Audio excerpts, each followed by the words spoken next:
The question Michael Jackson never gave the world a straight answer about. For years, one question surrounding Michael Jackson's children refused to disappear. Who were their biological mothers, and what exactly had Michael told the world about them? On the surface, the story seemed simple. Michael had 3 children, Prince, Paris, and Bigi. Prince and Paris were born during Michael's marriage to Debbie Rowe, while Bigi was born years later through an unidentified surrogate. But once Michael began publicly discussing his family, the story became much more complicated, and some of his own statements appeared to clash with what was later reported about the children's births. Michael was confronted about the issue directly in a 1999 TV Guide interview. At the time, reports were circulating that he and Debbie Rowe were not the biological parents of Prince and Paris. Michael dismissed those reports as completely false, saying they were total garbage. That statement is important because it shows Michael himself presenting a very clear version of the story. The rumors about the children's biological origins, at least as they were being reported at the time, were not true. But years later, after Michael's death, an entirely different narrative exploded into the media. In 2009, TMZ reported that Michael was not the biological father of any of his 3 children and that Debbie Rowe had not provided the eggs used for Prince and Paris. Those claims came from unnamed sources connected to the births and were immediately disputed. Rowe's attorney publicly insisted that Debbie was the biological mother of Prince and Paris. CBS News also reported the conflicting claims at the time, making clear that there was no universally established public answer to the controversy. And then there was Bigi. Michael's youngest child was born in 2002 through an unidentified surrogate, and the identity of that woman has never been publicly established. Biography. Com notes that Bigi has been described as potentially Michael's only biological child, but no confirmation has ever been made. Michael himself reportedly said that Bigi was conceived through artificial insemination using his sperm and that he didn't know the identity of the mother. But the larger question of the children's biological parentage remained surrounded by conflicting reports and speculation. So, what was Michael actually telling the truth about? Was the media misunderstanding a private family arrangement? Did Michael deliberately protect the children's identities? Or were some of the later claims simply unverified stories that became accepted because they sounded sensational? To understand the contradiction, we have to go back to the beginning, before Paris, before Bigi, and before the world started questioning who Michael Jackson's children's biological parents really were. The woman. Michael publicly called his children's mother. When Michael Jackson's first 2 children were born, the world was given a very straightforward answer about their mother, Debbie Rowe. Rowe was Michael's second wife, and she gave birth to Prince Michael in 1997 and Paris in 1998. Contemporary reporting described Rowe as the mother of Michael's 2 older children, while Michael became their primary parent after the couple's divorce. But behind that simple public story was a family arrangement that was anything but conventional. In a 2003 interview, Rowe herself explained that she didn't want her children to call her mom, saying that Michael was the parent she wanted them to be with. She described their family as non-traditional and said she had the children because she wanted Michael to become a father. That makes the later controversy especially complicated. Rowe unquestionably gave birth to Prince and Paris, but the question of genetic parentage became a completely separate issue. Michael himself publicly rejected one of the most explosive rumors while he was alive. During a 1999 TV Guide interview, he was asked directly about reports claiming that he and Debbie were not the biological parents of their children, and that another woman's egg had supposedly been used. Michael immediately dismissed the story as total garbage and not true. At that moment, Michael wasn't presenting the situation as mysterious. He was directly denying the version of events being circulated in the press. Yet after his death, the story became much harder to untangle. In 2009, TMZ published claims from unnamed sources saying that Rowe had carried Prince in Paris, but that her eggs had not been used. Other reporting presented Rowe simply as their birth mother, while later accounts continued to debate the children's biological origins. The crucial point is that these claims have never produced a definitive, publicly verified genetic record that resolves every aspect of the story. And that's where the contradiction begins. Michael publicly rejected the idea that another woman's egg had been used. Debbie openly described herself as someone who carried the children for Michael rather than raising them as their mother.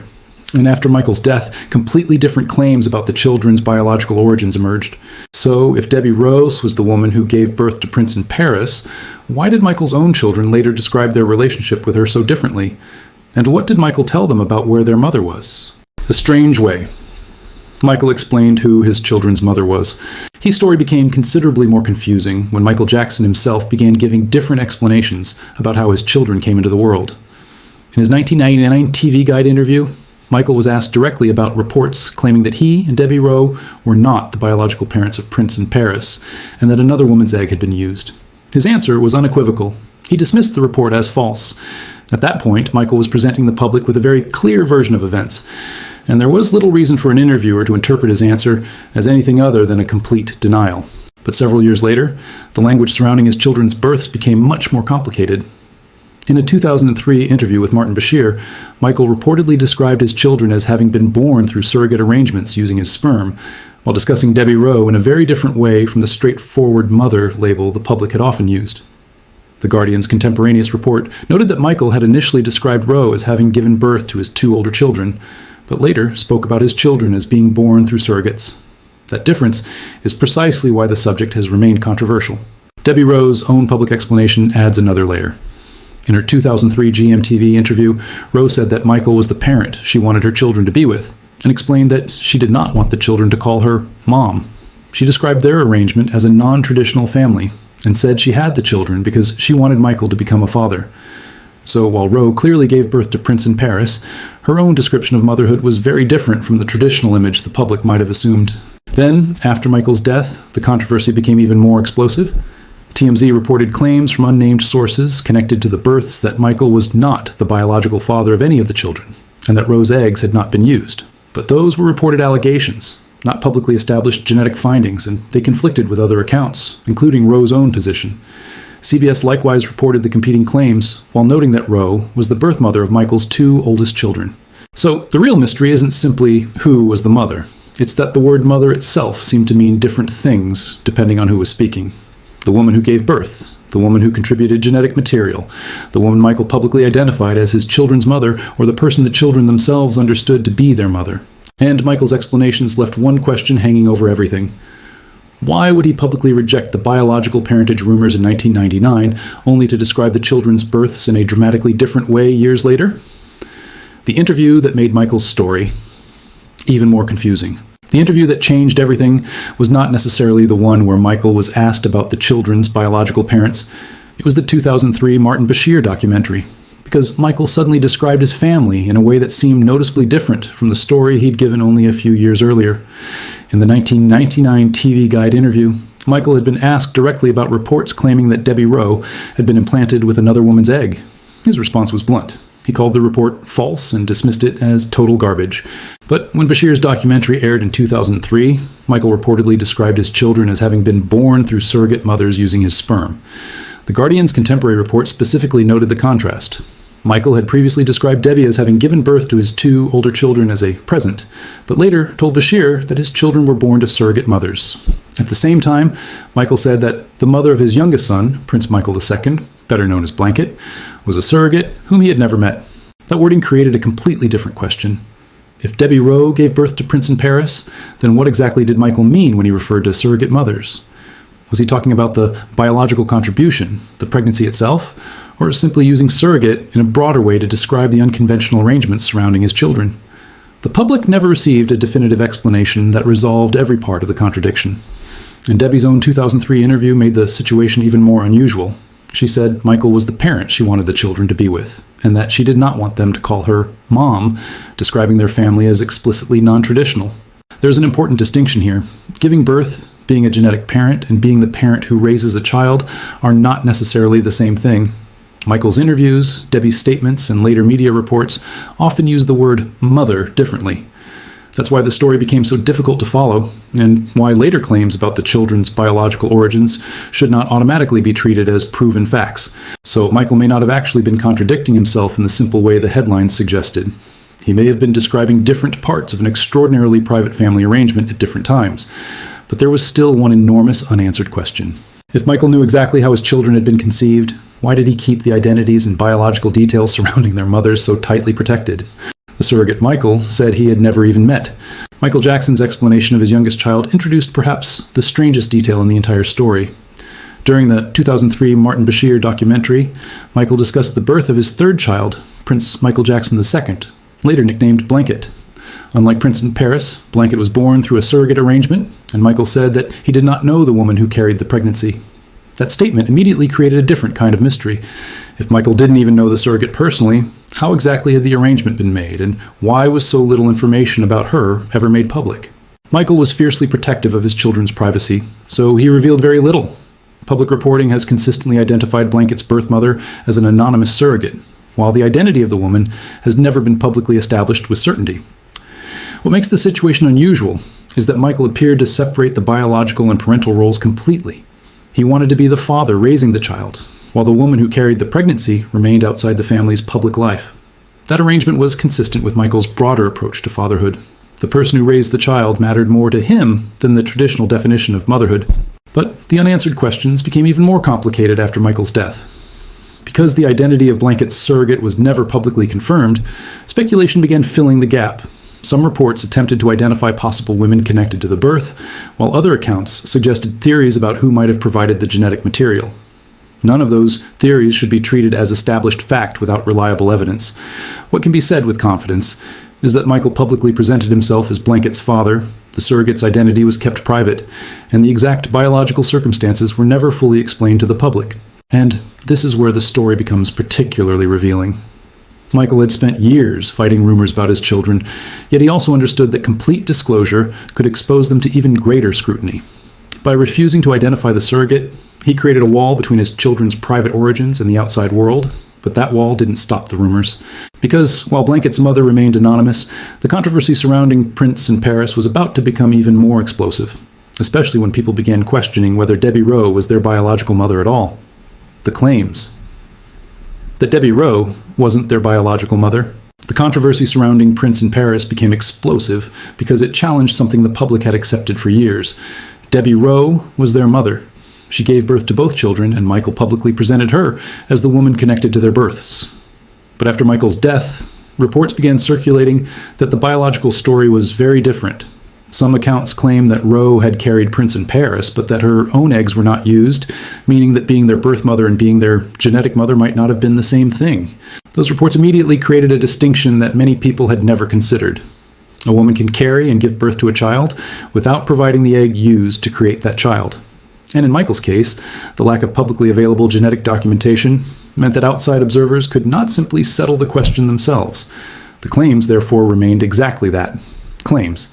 They were repeated in the media, attributed to unnamed sources, and debated publicly, but they did not become a verified genetic finding establishing the complete biological identities of Prince and Paris. The story became even more confusing because Michael had already addressed similar rumors while he was alive. In his 1999 TV Guide interview, he was asked about reports that he and Debbie were not the biological parents of their children and that another woman's egg had allegedly been used. Michael rejected the report outright, calling it false. That statement is crucial because it shows that Michael himself did not publicly acknowledge the version of the story that later circulated after his death. And Debbie Rowe's own position added another layer. She openly described their arrangement as unconventional and explained that she wanted Michael to raise the children. But she did not publicly provide a complete genetic explanation that would definitively answer every question raised by later reports. So 3 different pieces of the story existed at once. Debbie gave birth to Prince and Paris, Michael publicly rejected certain biological parentage rumors, and later media reports questioned whether Debbie provided their eggs. That leaves us with a mystery that cannot responsibly be solved through speculation. Because the most important question isn't what anonymous sources claimed after Michael died. It's what Michael himself said about the biological father of his children, and whether his own words create another contradiction. The truth about Debbie Rowe's relationship with Michael's children. Debbie Rowe's relationship with Michael Jackson's children was never a conventional mother and child relationship. She gave birth to Prince Michael in Paris, but after Michael and Rowe separated, Michael became the primary parent. Rowe herself explained that she wanted Michael to raise the children and that she did not want them to call her Mom. That decision meant the children grew up with a very different understanding of motherhood from what most families experience. For years, Rowe remained largely outside their everyday lives. Michael was extremely protective of Prince and Paris, and the children spent their childhood surrounded by their father, an extended Jackson family, rather than being raised by Rowe. This is one reason the later headlines about their biological mother can be misleading. Being the woman who gave birth to them did not automatically mean Rowe was the person who raised them. Michael's role as their day-to-day parent was much more significant in their childhood. After Michael's death in 2009, that relationship became even more complicated. Rowe had the opportunity to reconnect with Prince and Paris, but the children were already teenagers with their own memories, experiences, and relationship with their father. Their connection with Rowe, therefore, developed privately rather than becoming the dramatic reunion that some media coverage seemed to anticipate. Reports over the years have described contact between Rowe and her children, particularly Paris, but the family has generally kept the details away from the public. And that privacy matters because the internet has often tried to turn Rowe's story into a simple question. Is she their real mother? But there isn't one simple definition of motherhood that resolves everything. Rowe gave birth to Prince and Paris. Michael raised them. And the children's own emotional relationships with both adults developed independently of the biological questions that fascinated the media. In the end, the story tells us something important about Michael Jackson's family. The public spent years trying to discover who was biologically connected to his children, while the children themselves had to live with the people who actually shaped their lives. And after all the rumors, contradictions, and unanswered questions, one mystery still remained: the child whose birth arrangement was kept almost completely secret. The final truth about Michael Jackson's children and their mothers. After years of interviews, rumors, conflicting reports, and sensational headlines, the simplest conclusion is also the most important. There is still no publicly verified evidence that definitively answers every question about the biological origins of Michael Jackson's 3 children. Prince and Paris were born to Debbie Rowe, while Michael's youngest child, Prince Michael Jackson II, known as Blanket, was born through an unidentified surrogate. Beyond those facts, many of the stories repeated over the years come from disputed reports, unnamed sources, or speculation. Michael himself made statements that seemed difficult to reconcile. In 1999, he rejected reports claiming that another woman's egg had been used for Prince and Paris. Years later, during the Bashir documentary, he described his children's births through surrogate arrangements and emphasized the unusual circumstances surrounding their conception. Those statements created the contradiction that has fueled this entire story. But a contradiction in public interviews is not the same thing as proof that one version was a lie. Michael may have been describing different aspects of private arrangements that the public never fully understood. The same caution applies to the theories about biological fathers and mothers. Claims involving sperm donors, egg donors, and Dr. Arnold Klein have circulated for years, but none has been publicly established as a definitive genetic answer for Prince and Paris. Likewise, the identity of Blanket's surrogate has remained private. What is certain is that Michael considered himself the children's father, raised them, protected them, and built his life around them. And perhaps that's the real ending to this mystery. The world became obsessed with DNA. Michael focused on family. Prince, Paris, and Blanket grew up knowing Michael as their father, not as a headline, not as a biological puzzle, but as the person who raised them. Whatever private details surrounded their births, those details belonged to a family that Michael deliberately kept protected from the public. So when you see a headline claiming it has finally revealed the truth about Michael Jackson's children's mothers, remember the difference between a documented fact, a reported claim, and a theory. Because in this story, the biggest mystery isn't necessarily what Michael Jackson was hiding. It's how much of his children's private history he chose to protect, and whether the public ever had the right to know it in the first place.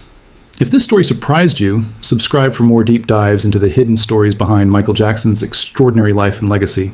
The confession about who really fathered Michael's children. The question of who biologically fathered Michael Jackson's children became even more controversial after his death. The most widely repeated theory centered on Dr. Arnold Klein, Michael's longtime dermatologist and friend. Some media reports and later claims suggested that Klein may have been the biological father of Prince and Paris, while other accounts connected different unnamed donors to the children's conception. But there is a crucial problem.